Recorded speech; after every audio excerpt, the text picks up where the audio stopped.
I can calculate the motion of heavenly bodies but not the madness of people. Nature is pleased with simplicity. And nature is no dummy. What we know is a drop, what we don't know is an ocean.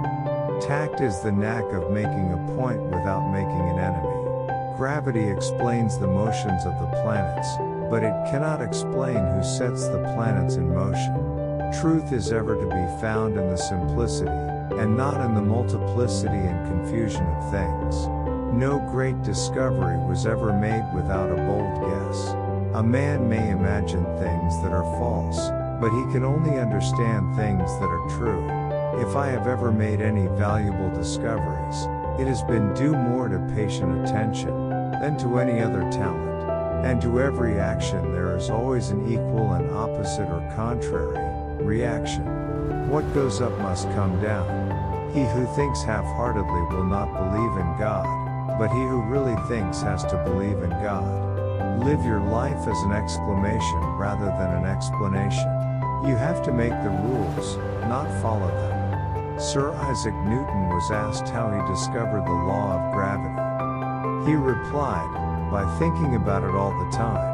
To myself I am only a child playing on the beach, while vast oceans of truth lie undiscovered before me. Tact is the art of making a point without making an enemy. Trials are medicines which our gracious and wise physician prescribes because we need them, and he proportions the frequency and weight of them to what the case requires.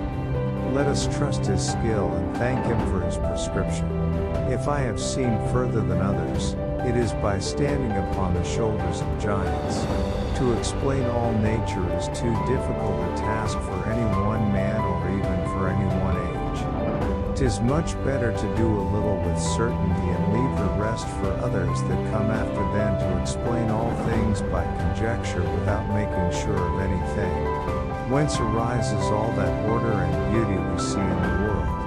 To explain all nature is too difficult a task for any one man or even for any one age. About the times of the end, a body of men will be raised up who will turn their attention to the prophecies, and insist upon their literal interpretation, in the midst of much clamor and opposition. Plato is my friend, Aristotle is my friend, but my greatest friend is truth.